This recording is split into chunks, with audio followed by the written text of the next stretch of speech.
नमस्कार दोस्तों, very good morning. बहुत बहुत स्वागत है आपका आज की ताजा खबर में। चलिए करते हैं आज के वीडियो की शुरुआत ग्लोबल इकोनॉमी के साथ। आज हमारे एडिटर अवेलेबल ना होने की वजह से मैं आपको हेडलाइंस नहीं प्रोवाइड कर पाऊंगा। सो एक रॉ फॉर्म में ही वीडियो आएगा, बट आई मेक श्योर कि थंबनेल्स होंगे ताकि आप इंडिविजुअल हेडलाइंस जो है वो ट्रैक कर सकें। तो चलिए शुरू करते हैं सबसे पहले ग्लोबल इकोनॉमी की सबसे पहली न्यूज के साथ, जहां पर यूबीएस जो एक ग्लोबल ब्रोकरेज कंपनी है, पी फंड, एक इन्वेस्टमेंट बैंकिंग कंपनी है, उन्होंने कहा है कि यूएस के रिसेशन के जो रिस्क्स है वो ओवर स्टेटेड लग रहे हैं। यानी उनका ये कहना है कि थोड़ी ज्यादा बात हो रही है उसकी, लेकिन ऐसा कुछ नहीं होने वाला है। That is what they are trying to say here. तो जो फियर्स है ऑफ रिसेशन, एक जो डर है रिसेशन का, वो थोड़ा ज्यादा ओवरस्टेट हो गया है, ऐसा उनका कहना है। एंड उन्होंने एक रिपोर्ट में ये कहा कि रिसेंट मार्केट वोलेटिलिटी की वजह से थोड़े कंसर्न्स बढ़ गए थे कि एक पोटेंशियल इकोनॉमिक डाउनटर्न आएगा, लेकिन फंडामेंटल्स यूएस इकोनॉमी के काफी स्ट्रांग है, ऐसा उनका कहना है।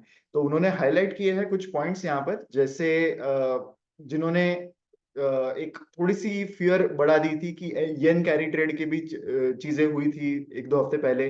कुछ इकोनॉमिक डेटा जो था वो काफी मिक्स्ड आ रहा था, जिससे ये लग रहा था कि शायद ग्रोथ के कंसर्न्स आगे चलकर आ सकते हैं।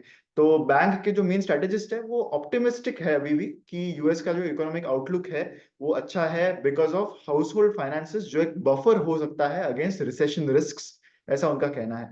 वो एक्सपेक्ट कर रहे हैं कि फेडरल रिजर्व इस साल में 100 बेसिस पॉइंट्स के कट्स लेंगे for the reminder of this year, ऐसा उनका यहाँ पर अंदाज है। एंड ये उनके प्रायर फोरकास्ट का डबल रेट कट यहाँ पर हो सकता है। पहले उन्होंने 50 बेसिस पॉइंट्स कहा था, लेकिन वो सोच उनका ये अनुमान है कि रिसेशन के रिस्क्स देखते हुए जो थोड़े ओवरस्टेटेड लग रहे हैं, उन्होंने कहा है वो देखते हुए एक ग्रोथ को थोड़ा सा ज्यादा इम्पेटस देने की कोशिश होगी फेडरल रिजर्व के, एंड इसलिए 100 बेसिस पॉइंट्स का रेट कट यहाँ पर हो सकता है, ऐसा उन्होंने कहा है। यूबीएस ने ये भी पॉइंट आउट किया है कि रिसेंट मार्केट करेक्शन जो आया है उससे वैल्यूएशंस कुछ सेक्टर में अट्रैक्टिव हो गए हैं, जैसे यूएस टेक स्टॉक्स, ऐसा उनका ये कहना है।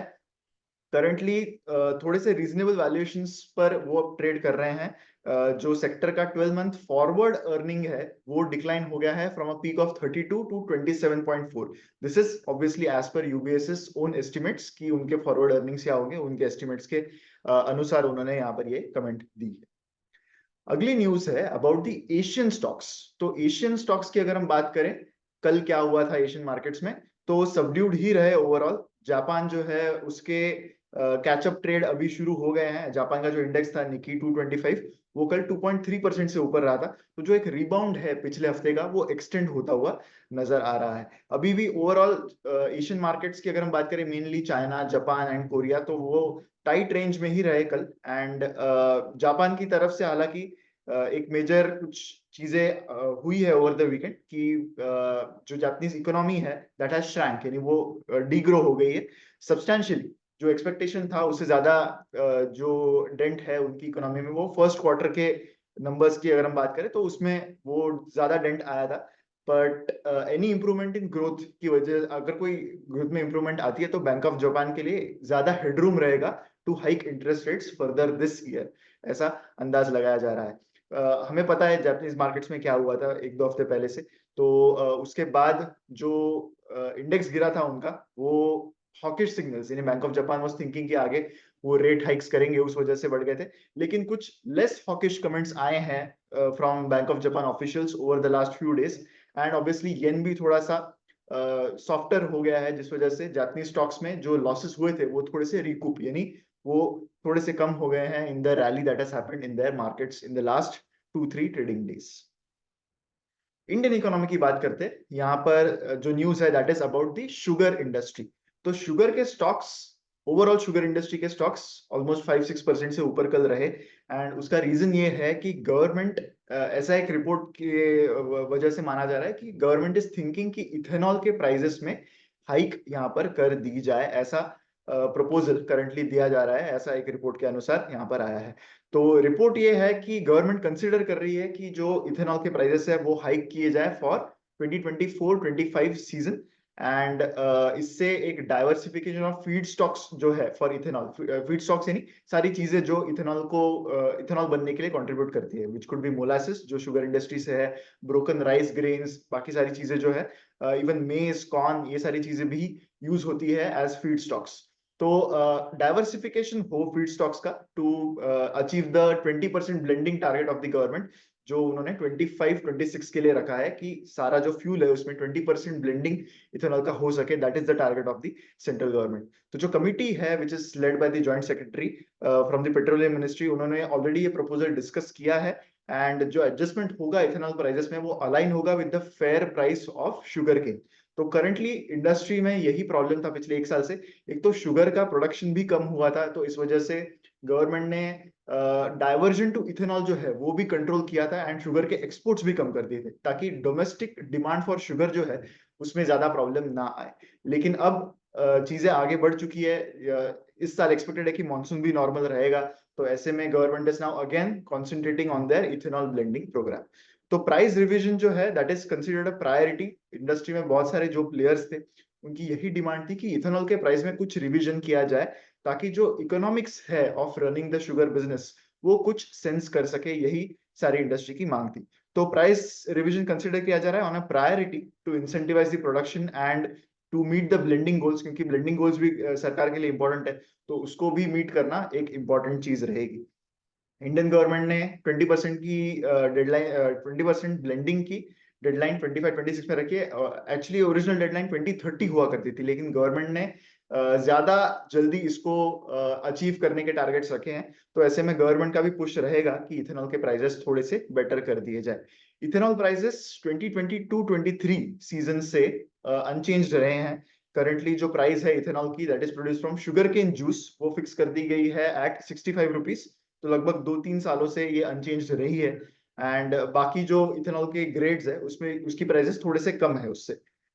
तो शुगर इंडस्ट्री काफी टाइम से इसकी डिमांड कर रही थी कि इथेनॉल के प्राइसेस जो है वो हाइक कर दिए जाए, तो वो मूव एक्सपेक्टेड है, एंड इसी वजह से शुगर कंपनीज ऊपर है। इथेनॉल के प्राइसेस अगर बेटर रहे तो शुगर कंपनीज वहां पर डाइवर्जन भी ज्यादा कर सकती है, एंड जो मोलासिस बच जाता है आफ्टर प्रोसेसिंग शुगर वो भी इथेनॉल को डाइवर्ट कर दिया जा सकता है। तो ऑब्वियसली बेटर प्राइसेस से प्रॉफिटेबिलिटी शुगर कंपनीज की इंप्रूव होती है, एंड इसी वजह से शुगर के स्टॉक्स कल ऊपर रहे।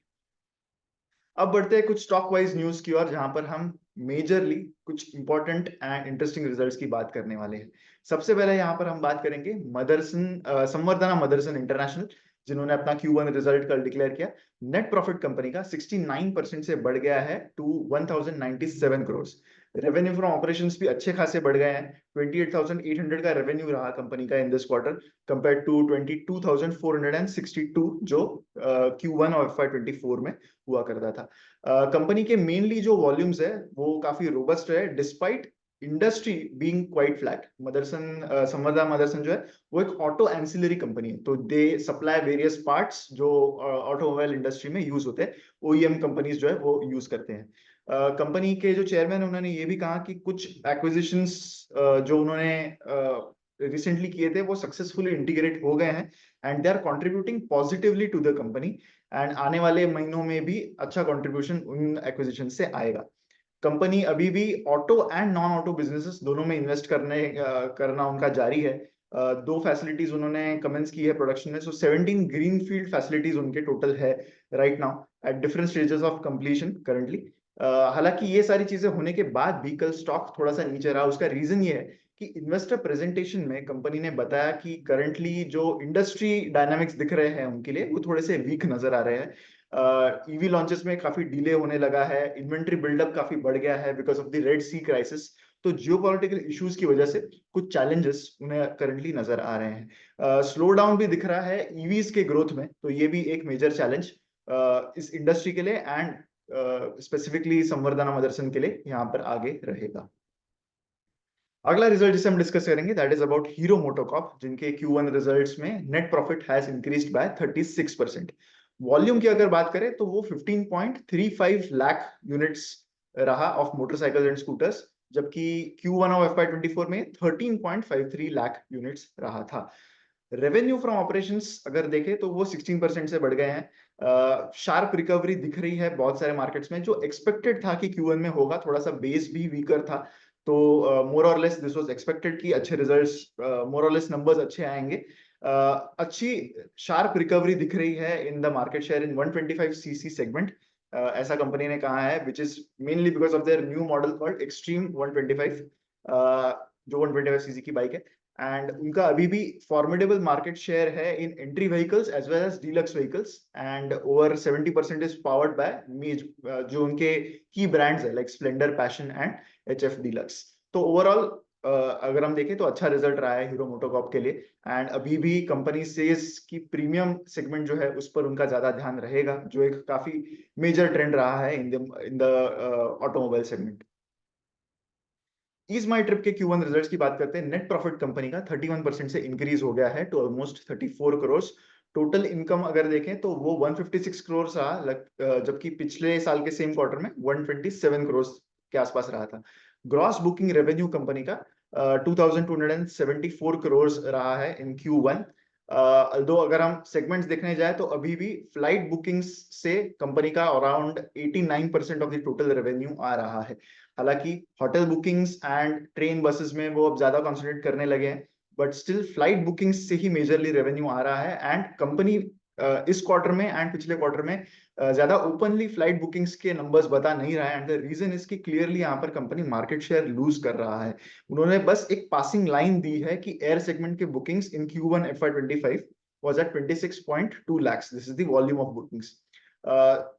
Earlier, company used to even give trends, कैसे वो ईयर ऑन ईयर या क्वार्टर ऑन क्वार्टर ग्रो हो रहे हैं, पर वो उन्होंने कन्वीनियंटली अब देना बंद कर दिया है। पिछले साल के सेम क्वार्टर में दीज बुकिंग्स और ऑलमोस्ट आई थिंक 32 lakhs, तो वहां से 26 lakhs क्लियरली कंपनी का मार्केट शेयर एयर सेगमेंट में, फ्लाइट सेगमेंट में कम हो गया है। एंड यही कंपनी के लिए 89% रेवेन्यू लाता है।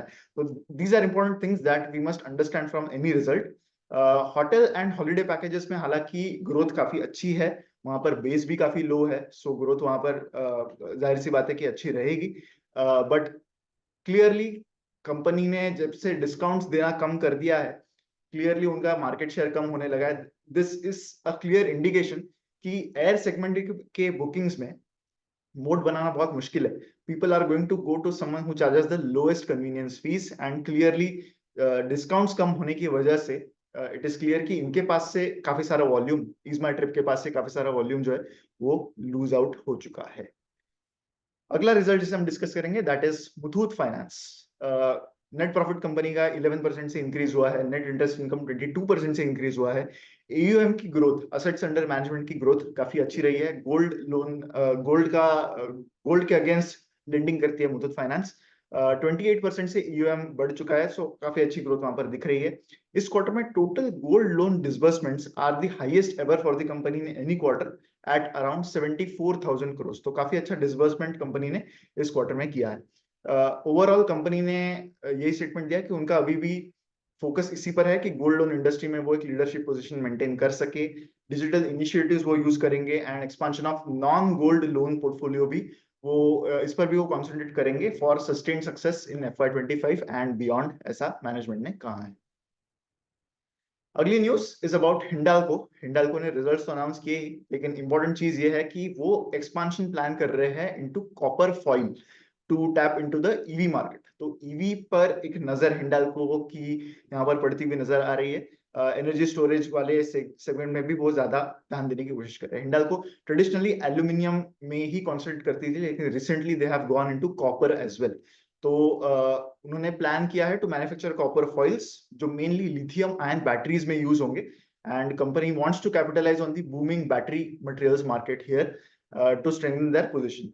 तो lithium ion batteries mainly rechargeable type की बैटरीज होती है which are found in electric vehicles, smartphones, laptops and lot of electronic devices. तो कॉपर फॉइल्स जो है वो एक सेपरेट फैसिलिटी में बनेंगे, ऐसा कंपनी का कहना है। हालांकि वो लोकेशन एंड केपेक्स जो है वो अब तक फाइनलाइज करना उनका बाकी है, बट उन्होंने टेक्नोलॉजी जो है टू मेक द फॉइल उसको ही लगभग 2.5 साल और लग जाएगा टू ऑपरेशनलाइज द प्लांट। तो क्लियरली कंपनी का फोकस जो है वो वैल्यू एडेड प्रोडक्ट्स पर है। कंपनी एक copper and e waste recycling facility भी सेटअप करने वाली है इन गुजरात, ये उन्होंने इससे पहले अनाउंस किया है। एंड कॉपर फॉइल्स जो है वो लिथियम आयन बैटरीज में ऑब्वियसली बहुत इंपॉर्टेंट है। तो EV sector alone substantial portion जो है डिमांड का वो ड्राइव करेगा ऐसा एक्सपेक्टेड है। एंड कॉपर फॉइल उसके लिए काफी एसेंशियल चीज है which will improve the battery efficiency, performance and longevity. Last year Hindalco ने अनाउंस किया था to manufacture fine quality aluminium foils जो रिचार्जेबल बैटरीज में यूज होगा। सो क्लियरली उनका इस सेगमेंट में काफी ज्यादा ध्यान अब लगने लगा है in the EV segment as well. Next news is about L&T semiconductor. तो L&T सेमीकंडक्टर जो है they are going to sign their first clients by September, ऐसा कंपनी के सीईओ ने कल स्टेटमेंट में बताया था। तो 6 ऑटोमोबाइल कंपनीज के साथ उनके कॉन्ट्रैक्ट साइन होंगे इन the month of September, making them the first clients of L&T semiconductor. And ये सारे कॉन्ट्रैक्ट्स की value will be around $150 million per year. तो ये चिप डिजाइन यूनिट जो है वो biggest infrastructure firm obviously L&T से सेटअप हुआ है इन नवंबर 23 एंड इसकी इन्वेस्टमेंट लगभग $100 मिलियन की उन्होंने की थी तब। करंटली कंपनी कोई रेवेन्यू जनरेट नहीं करता but they are going to sign some agreements here. तो 3 इंडियन ऑटोमोबाइल कंपनीज के साथ within the next 2 weeks and 3 European companies के साथ अग्रीमेंट साइन होंगे। उन्होंने नाम डिस्क्लोज नहीं किए बिकॉज ये एक ज्वाइंट अनाउंसमेंट होने वाली है इसकी, but this is something that they have disclosed yesterday. तो L&T सेमीकंडक्टर जैसी company they will compete with companies like Qualcomm, NXP semiconductor and mainly जो इनके सेमीकंडक्टर्स है वो डिजाइन चिप्स के लिए यूज होंगे for vehicles which includes functions like Windows, air conditioning, power delivery. तो ये सारी चीजों के लिए इनके सेमीकंडक्टर्स यूज होंगे। कंपनी के सीईओ एक्सपेक्ट कर रहे हैं कि कंपनी लगभग $1 बिलियन का रेवेन्यू करेगा इन 7 इयर्स। सो अराउंड 8,500 करोड़ का रेवेन्यू कंपनी कर पाएगा इन 7 इयर्स, ऐसा कंपनी के सीईओ का अनुमान है। So that concludes today's news. अब हमारे फाइनल सेक्शन पर हम बढ़ते हैं, that is the believe it और नॉट सेक्शन। तो इस सेक्शन में हम आज बात करने वाले हैं लैब ग्रोन डायमंड्स की, LGBs जिसे कहते हैं। इसकी बात पहले एक बार गौरव सर ने नॉलेज सेक्शन में की थी, पर इसमें हम आज मेनली बात करेंगे कि कितने ज्यादा price drops lab grown diamonds में हो रहे हैं। करंटली अगर हम पिछले साल से कंपेयर करें तो 65% का ड्रॉप आया है in the prices of lab grown diamonds. Currently they are at around 20,000 rupees per carat, जबकि पिछले साल ये रेट से अराउंड 60,000 रुपीज पर कैरेट। तो you can imagine the kind of price drop that has happened. 1/3 prices हो चुके हैं। जो शार्प डिक्लाइन है इसका मेन रीजन है over production, high imports and lack of regulation. Lab grown diamond जैसा कि आप जानते हैं लैब में बनाए जाने वाले डायमंड्स है एंड ऐसा क्लिनिकली प्रूवन है कि these diamonds are not distinguishable from natural diamonds.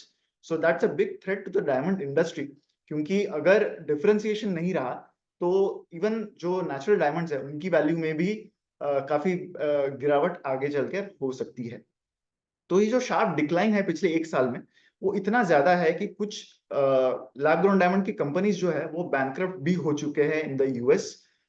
एक मेजर कंपनी है यहाँ पे WD करके विच इज इनटू LGDs, तो वो पिछले साल बैंकरप्ट हो गई। सिमिलरली डेबियर्स करके एक कंपनी है जिन्होंने अपना प्रोडक्शन जो है वो हॉल्ट कर दिया है in the month of May.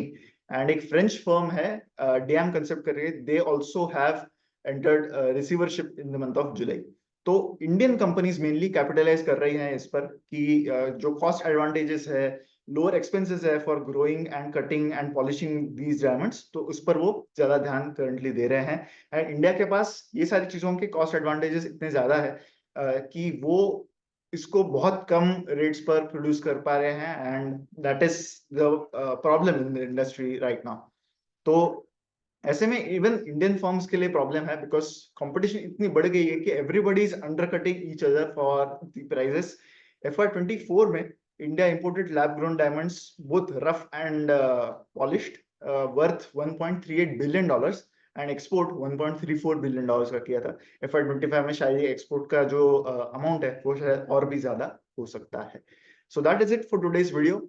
I hope आज का वीडियो आपको अच्छा लगा होगा। अगर अच्छा लगा तो लाइक जरूर कीजिएगा वीडियो को एंड शेयर करें विद मैक्सिमम पीपल। चैनल को सब्सक्राइब करना मत भूलिए अगर आपने अब तक नहीं किया है तो। मिलेंगे हम अगले वीडियो में। Thank you so much.